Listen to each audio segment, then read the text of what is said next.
Hosea. Inilah sabda Tuhan.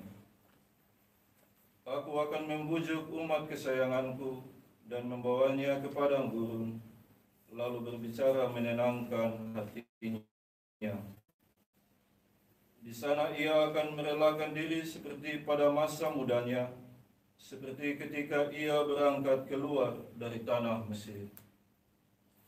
Maka pada waktu itu, demikianlah sabda Tuhan, engkau akan memanggil aku suamiku, dan tidak lagi memanggil aku Baalku.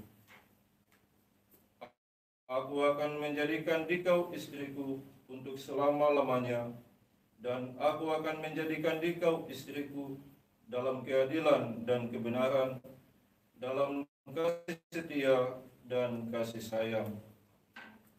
Aku akan menjadikan dikau istriku dalam kesetiaan, sehingga engkau akan mengenal Tuhan. Tuhan bersamamu dan bersama rohmu. Inilah Injil suci menurut Matius. Dimuliakanlah Tuhan.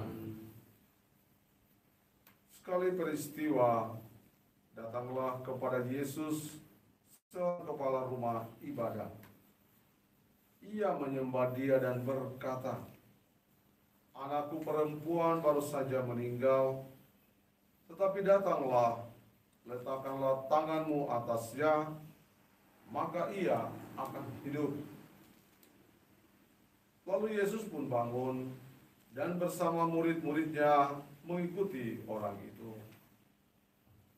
Pada waktu itu, seorang wanita yang sudah 12 tahun lamanya menderita pendarahan, maju mendekati Yesus dari belakang dan menjamah jubahnya. Karena katanya dalam hati, asal kujamah saja jubahnya, aku akan sembuh. Tetapi Yesus berpaling dan memandang dia serta berkata, teguhkanlah hatimu, hai anakku, imanmu telah menyelamatkan engkau. Maka sejak saat itu juga sembuhlah wanita itu.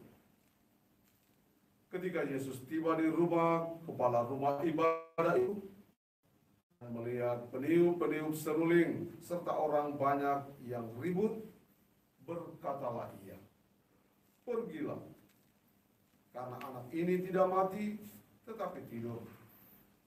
Tetapi mereka menertawakan dia. Setelah orang banyak itu diusir, Yesus masuk.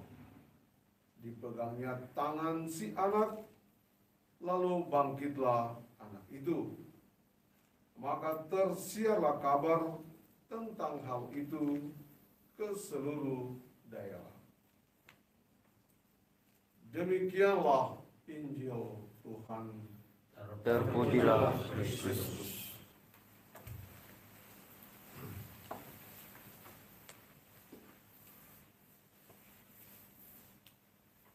Saudara-saudariku yang terkasih, iman adalah suatu pemberian Tuhan bagi umatnya. Dan setiap orang yang mau terbuka pasti akan mengalami kuasa kasih Tuhan itu sendiri. Iman memerlukan kerendahan hati, berani mengakui bahwa tanpa Allah kita tidak mampu berbuat apa-apa. Beriman berarti ada niat, ada tekad, dan tidak putus asa. Bacaan Injil hari ini menyadarkan kita bahwa iman akan kuasa penyembuhan Yesus sungguh nyata dan akan terjadi bagi kita yang percaya. Seperti Yairus dengan penuh iman datang memohon sambil tersungkur, dan seorang wanita yang sakit pendarahan selama 12 tahun dengan tekadnya yang kuat. Saat itulah mereka mengalami mujizat yang luar biasa. Seperti kata Yesus sendiri, imanmu telah menyelamatkan engkau.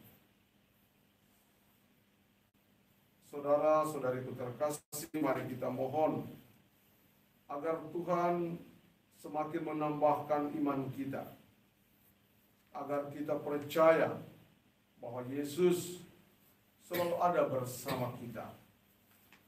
Hanya Yesus yang mampu memulihkan dan menyembuhkan, bukan hanya secara fisik, melainkan juga batin kita. Kita berdoa, ya Tuhan, tambahkanlah iman kami. Semoga demikian. Amin.